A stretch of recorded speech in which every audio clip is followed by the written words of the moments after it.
You've crossed the open slope, and you've dropped into the ditch at the foot of the wall, and somehow you're still alive. That's the moment the guns on both sides fire into the ditch at once, and you finally see what this place really is. Every empire in the Caribbean built the same machine to catch you right here, at Cartagena, at Havana, at San Juan. They called it impregnable, and the records mostly agree. But the thing that actually broke these forts, on the rare days they broke at all, was almost never a bigger gun. This is how the machine worked, and what really beat it. This machine has a start date, and it isn't a war in the Caribbean. It starts with a gun. For a few hundred years, the answer to an enemy army was height. You built your walls tall and thin, you put round towers on the corners, and you made the enemy climb. A high wall beat a ladder, and it beat a battering ram, and for a long time that was enough. Then the cannon grew up. By the late 1400s, a siege train could throw iron hard enough and flat enough to crack a tall wall down at its base, and once the base went, the whole height of it came down in a heap that a man could walk right over. The thing that had kept you safe was now the thing that got you killed. Every tall wall in Europe was suddenly a liability, and the engineers knew it. The fix, when it came, looked backward. They stopped building higher and started building lower. They packed the walls thick with earth behind a stone face, so a cannonball buried itself and did nothing at all, rather than shattering the whole line. And they sank the wall down into the ground, so from out in the field an attacker could barely see it. Italian engineers worked this out across the early 1500s, in a country that could not stop fighting, and when the rest of Europe copied it, they called the design the trace Italienne, the Italian outline. If you're new here, that's the whole job of this channel, taking what everyone thinks they know about the Age of Sail, and walking it back to what the record actually proves.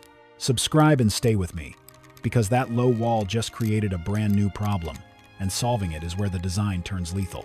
A low, thick wall is hard to knock down, but a low wall is also easy to climb. So now you have to stop men from swarming over it, and you have to do it with gunfire that reaches every single foot of ground along the base. Here is where the round tower dies for good. Picture a round tower standing out from the wall. A defender up top can fire outward, away from the fort, but if he looks straight down at the tower's own base, there's a curl of ground he cannot see and cannot hit, tucked against the curve of the stone. That blind curl is called a dead zone, and it is exactly where an attacker wants to be, pressed flat to the wall with a pick or a powder charge, invisible to the men right above his head. The round tower builds its own shelter for the enemy. Killing that dead zone became the whole obsession of the next 200 years, and the tool that killed it was the bastion. A bastion is not a tower. It's a squat, four-sided, arrow-headed platform that juts out from the corner of the wall, and it's built from two faces and two flanks. The two faces are the point of the arrow, aimed outward at the enemy in the field. The two flanks are the sides, tucked back where the bastion meets the wall, and the flanks are the whole secret. A gun in the flank does not fire outward. It fires sideways, straight along the face of the wall, skimming the stone the way you'd skim a stone across water. Now put two of these bastions at two corners of the same stretch of wall, with the flat curtain wall running between them. The flank of the left bastion sweeps the entire length of that wall from one end. The flank of the right bastion sweeps the same wall from the other end. Anyone out on the open approach is caught in two streams of fire from two directions at once, and there is no curl of stone anywhere for him to hide behind. A round tower gave the attacker a shadow to stand in. A pointed bastion left him out in the open with guns down both his flanks. Sit with that from the attacker's side, because that's the side that matters. You cannot rush the wall, because the moment you're on the open ground in front of it, you're being raked from two angles. You cannot hide against the base, because the flank guns are built to sweep exactly that strip of dirt, and you cannot easily knock a bastion down, because it's low and thick and angled, so your cannonballs skid off the slope instead of biting in. Every corner of the fort works this same way. Each bastion covers the face of the bastion beside it, all the way around the outline, so the whole shape becomes a ring of overlapping fire with no gap in it anywhere. That is why these forts are shaped like stars. The points aren't decoration.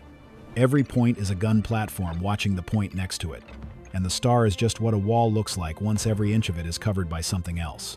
So how do you even approach a fort like this? Slowly, and on your belly, and at a horrible price. You could not simply march your army up to the wall, not across ground swept by crossfire the whole way in. What a besieger actually did was dig. He started his trenches far out, beyond the range of the guns, and then he dug forward toward the fort in a long zigzag, throwing up earth in front of himself the entire time, so that the trench never pointed straight at a flank gun that could fire down its length. A French engineer we'll come back to in a moment turned this digging into a grim science of parallels and approaches. And it was slow work, sometimes weeks of it. Every yard of ground got bought with shovels and with bodies, out in the open, in the heat. Now remember where all of this is happening. It's on a fever coast, in the tropics, in the wet season. A siege that takes 6 weeks in France takes those same 6 weeks in the Caribbean. Except here those 6 weeks get spent by thousands of men camped in a swamp. Keep that in your head. The longer a siege dragged on that coast, the more men the besieger buried before he ever breached a wall. Now walk the ground the digger was crawling toward, because the wall was only the last piece of it. The Empire engineered the entire approach, sometimes for 100 yards out, into a single funnel built to strip an attacker of every advantage before he ever touched stone. Start at the fort and move outward. First, there's a deep ditch at the foot of the wall, often dry, wide enough that you can't leap it, and deep enough that once you're down in it, you're pinned under those sweeping flank guns. Out past the ditch sits a low, triangular island of its own walls, called a ravelin, a little fort planted in front of the main gate, so that the one soft spot in any fortress, the gate itself, hides behind a wedge of stone that also has to be taken first, under fire, before you even reach the door. Beyond the ravelin, the earth rises in a long, smooth, gentle slope of packed ground called the glacis. It looks like nothing, and it's the deadliest part of the whole design. That slope is angled so that a besieger's cannon, firing flat from out in the field, can't find the low wall at all, because the glacis rises up and hides the stone behind it. Your guns are firing into a hillside.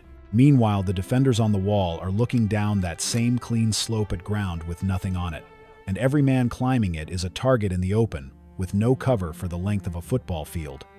And tucked just under the top of that slope runs a sheltered path called the covered way, where defenders wait in cover to fire straight down into you the instant you crest the rise. Ditch, ravelin, glacis, covered way. It is not one wall. It's a machine several hundred yards deep. And by the time you reach the stone, you have already crossed the whole thing under fire and left half the men you brought lying on the slope behind you. The engineers kept sharpening this for 200 years. The name that matters most is Sebastien de Vauban, who served the French king in the 1600s and turned both siege and defense into something close to mathematics, laying his lines so every angle covered another angle, and nothing was left to luck. By the time these ideas crossed the ocean to the Caribbean, they were the most refined killing architecture on Earth. And the Spanish had a very specific reason to want the best version money could buy. They were guarding the single richest thing in the world. Here's the detail that ties the whole map together. Everything Spain pulled out of the Americas, the silver from the mountains of Peru and Mexico, hauled home by the shipload year after year, had to squeeze through a tiny handful of ports to reach Spain at all. The whole thing ran on treasure fleets, huge convoys that gathered the year's haul and crossed the ocean together for safety, twice a year. And the silver out of Peru came up the Pacific coast, got carried on the backs of mules across the Isthmus of Panama, and piled up on the Caribbean shore at a small town called Portobello, where once a year, a trade fair turned that beach into the richest market on the planet for a few weeks. From Portobello, the treasure moved by sea to the great gathering harbors, Cartagena and Havana. And Havana was the last gate the fleet passed through before the long haul home. San Juan guarded the eastern doorway into the whole Caribbean. These 4 ports were the money gates of the empire, and every rival crown and every pirate on the water knew exactly where the money slept. So Spain built the same machine at all 4. A harbor, though, is a different problem than a field, and this is where the system grows a second layer. An enemy doesn't march at a port the way an army marches at a walled city. He sails into it, straight through a narrow mouth of water, and that narrow mouth is the defender's first and best chance to stop him before he's ever inside. The Empire had a brutally simple tool for exactly that: a chain. At Havana, they slung a heavy iron boom and chain clear across the harbor entrance, anchored on one side at the great fortress of El Morro, and on the other at the smaller castle of La Punta, and when they wanted the harbor corked, they sank ships behind the chain for good measure. Now look at where those 2 forts sit. El Morro on one headland, La Punta on the other, both crowded with guns, and the only way in is the strip of water between them. Any ship trying to force that entrance has to sail into the gap and take fire from both sides at once, from stone platforms it cannot climb and can barely scratch, while a chain fouls its keel, and the sunk hulks block its path. It's the Bastion trick again, carried out onto the water. The whole fleet gets caught in the same vice, a single attacker met down in the ditch. And that entrance was rarely the only thing in the way. The best of these harbors were built as defense in depth, one obstacle behind another, so a fleet had to survive a gauntlet before it ever reached the treasure. At Cartagena, the outer forts guarded a narrow channel called Bocachica, far out from the city, and an attacker had to reduce those first, under fire, just to enter the outer bay, and then face the inner defenses beyond. At San Juan, El Morro rose more than 140 feet above the water, in 6 stacked levels of guns, so a ship in the channel wasn't taking fire from one battery, but from tier on tier of them, raining iron down from above, onto a deck that could barely elevate its own cannon high enough to answer. The design assumed the first line would be crossed. It just made sure that crossing it only dropped you into the sights of the next one, and this points at something every sea captain of the age knew in his bones. A ship should never fight a fort, and every good captain knew it. A warship is a big, moving, wooden target. Its powder and its crew crammed into one hull that burns, and it can only bring the guns on a single side to bear at a time, from a deck that rolls under the gunner's feet. The fort has none of those weaknesses. It doesn't move. It barely burns. Its gunners stand on solid stone instead of a heaving plank, and it gives you almost nothing to aim at.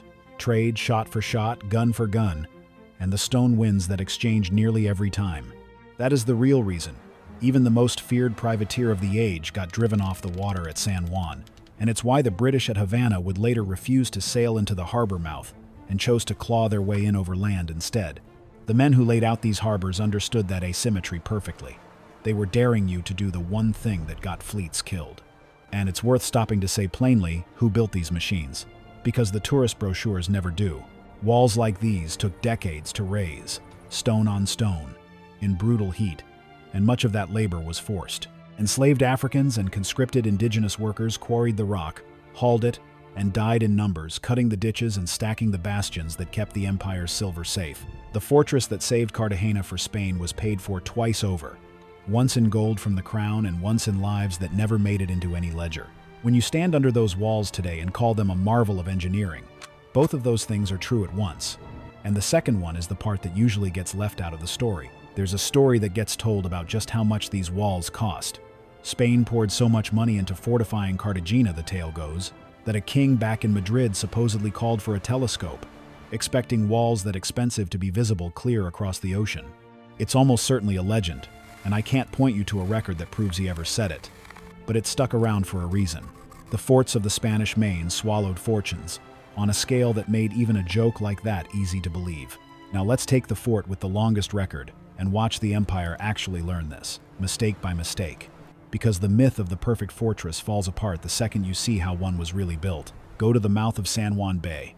El Morro there started small. When the Italian engineers first laid it out in the 1500s, it grew from an old tower into a thick-walled stronghold on a headland high above the sea, its walls close to 20 feet thick, 6 levels of guns aimed down at the channel. Its reputation arrived fast, and the hard way. In 1595, the most famous sailor alive, the English privateer Francis Drake, came for San Juan with a fleet of 27 ships. The gunners in that young fort drove him straight back off the water. The story goes that a cannonball out of El Morro punched clean through the cabin of his own flagship while he sat at dinner and knocked the stool out from under him. He never took the place. He was dead within months. A fort that beat Drake by sea had made its name overnight. And here is the part that proves the whole idea. 3 years later, in 1598, the English came back under George Clifford, the Earl of Cumberland, and this time they did not sail into the guns. Cumberland landed his men well to the east and marched overland, and he took San Juan from behind, from the landward side, where a sea castle's guns were never pointed. It is the only time in the fort's entire history that an attacker captured El Morro. Read that again, because it's the key to everything that follows. The place was not beaten by a bigger gun or a smashed wall. It was beaten by a man who refused to attack the strong side at all and simply walked around to the weak one. The stone did exactly what stone was built to do. What failed was the plan, which had left one whole road uncovered. So the empire did what good engineers do. It found the hole and it closed it. After Cumberland got in from the land, the Spanish built a hornwork across that landward approach, 2 more bastions and a wall to cover the ground he'd used. Then, decades on, they raised an entirely separate and even larger fortress, a little to the east, Castillo San Cristobal, whose only job was to hold the landward side El Morro couldn't. San Cristobal grew into the largest Spanish fort in the New World, and its engineers built it on a principle they named defense in depth, which means just what it sounds like. An attacker doesn't face one wall. He faces a run of them, each one higher and stronger than the last, so that breaking the first only drops him into the killing ground of the second. This is how you turn a place into the word impregnable. Turning a place into that word takes more than one master stroke. It takes getting beaten once, working out exactly how it happened, and then building against that precise failure until it can't happen to you again. There's a footnote to Cumberland's victory you need to keep, because it comes straight back. He took the fort. He held it for about 65 days. Then a sickness, dysentery, tore through his men and killed several hundred of them, and the survivors gave up the whole island and sailed away. He captured the fort, and then a microbe took his army out from under him. Hold on to that, because it's the real story of these places, and almost nobody tells it that way. Which brings us to the claim worth putting on trial. Ask most people how a fort like this finally falls, and they'll tell you the obvious thing. Somebody shows up with a bigger fleet and heavier guns, batters the wall until it breaks, and pours through the gap. It sounds right. It's how the movies stage a siege. And when you actually walk the record of these 4 Spanish ports across the golden age of piracy, that is almost never what happened. The walls, the real ones, manned and maintained, held again and again against forces many times their size. What broke, over and over, was flesh. Let me lay the evidence out, because it points hard the other way. Start with the biggest test any of these forts ever faced. In 1741, the British came for Cartagena with one of the largest fleets ever sent to the Americas, 186 ships and more than 20,000 men under Admiral Edward Vernon. Inside the walls stood a defender named Blas de Lezo, a Spanish admiral who was already half a ruin of a man, missing an eye, an arm, and the use of a leg from earlier wars, with roughly 3,600 men and 6 ships to hold an entire city. On paper, it was not a contest. Vernon was so sure of it that he sent word home Cartagena had already fallen, and back in London they struck celebration medals before the fighting was even finished. The fighting did not go the way the medals said. De Lezo pulled his defense back into the fortresses and turned every approach into exactly the killing ground the design intended. The British battered the outer forts at Boca Chica for weeks, shelling them day and night before the channel finally opened. They took some of them at a heavy cost, and then they threw themselves up the slope at the inner castle of San Felipe de Barajas and into the crossfire. The assault broke, and they reformed and came again, and it broke a second time. The walls held. And while the redcoats sat in the swamps outside the city in the wet season, unable to force the stone, the other enemy came aboard, the one no wall even had to stop. Yellow fever went through that fleet like fire through dry grass. By the time Vernon finally gave up and sailed for Jamaica, Britain had lost close to 10,000 men, and the great majority of them never died on any wall. They died of fever, in the ships and in the mud. It was one of the worst military disasters Britain suffered in the whole century, and the fortress that caused it was never breached. That's one port. Now here's the detail almost everyone misses, and it comes from the one great harbor the British actually did take. In 1762, they came for Havana, and this time they got inside. But look very closely at how, because it's the opposite of a bigger gun beating a wall. Havana's defenders sealed the harbor the way they were built to, chain across the mouth, ships sunk behind it, El Morro and La Punta covering the water. The British didn't try to sail into that gap and trade broadsides with El Morro. They had already learned that lesson. Instead, they put men ashore and studied the ground, and they found the same kind of gap Cumberland had found at San Juan. There was a hill above El Morro, a rise called La Cabana, that looked down on the fort from higher ground, and the Spanish had never fortified it, in spite of direct orders from their own king to do exactly that. The British dragged their guns up onto that unguarded hill and fired down into El Morro from above, where its walls were never meant to be hit, and after weeks of it they finally mined a breach and stormed in. El Morro fell, and Havana fell with it. So yes, a fort did fall. But it did not fall to superior firepower, beating an equal wall in a straight fight. It fell because one piece of high ground had been left off the plan, the same family of mistake as the open landward road at San Juan. And even in that victory, the real killer showed its hand one more time. Of the more than 5,000 men Britain lost taking Havana, 4,708 of them died of disease.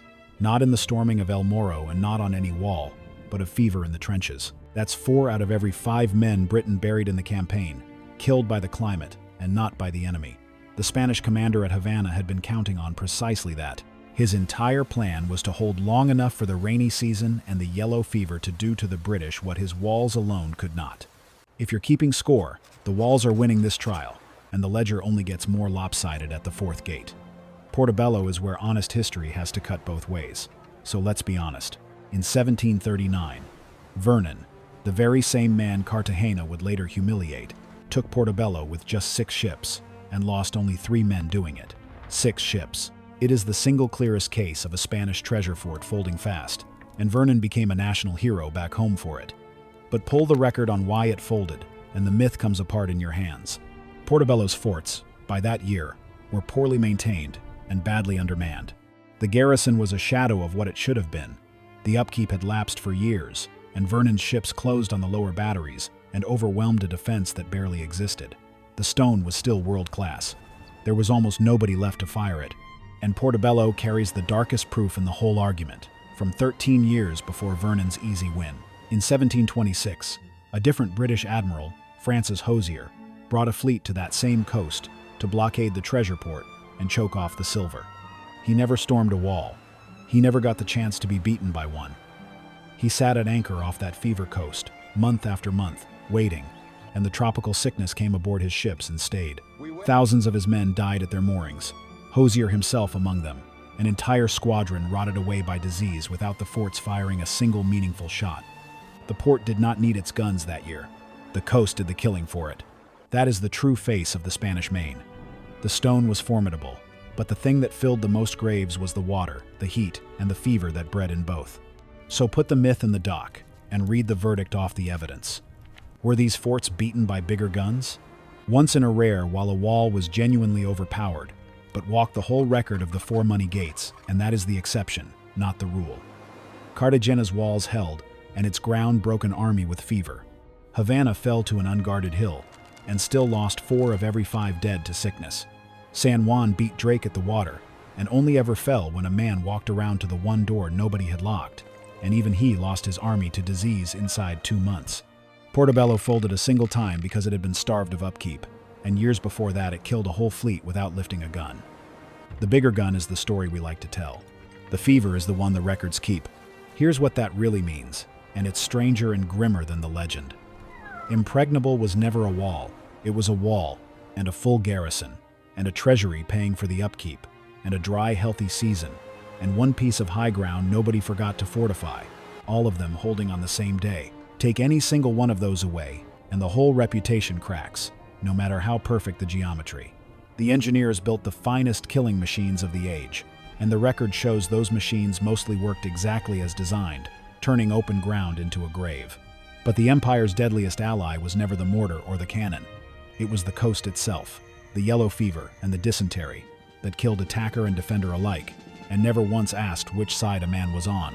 The stars still stand today over Cartagena and Havana and San Juan, worn but unbroken, and most of the men who died trying to take them never got within a musket shot of the walls. So here's the question I actually want you to fight about in the comments, because reasonable people land on both sides of this one. Given everything you just saw, if you were an 18th century admiral ordered to take one of these ports, would you even bother assaulting the fort at all? Or would you just blockade it and let the fever and the hunger do your work for you, knowing full well it might rot your own crews first? Make your case below. I read them. And if this is your kind of deep dive, subscribe, because next time we're going inside the treasure fleet itself, the convoy system these forts existed to protect, and the one year the whole thing went to the bottom of the sea.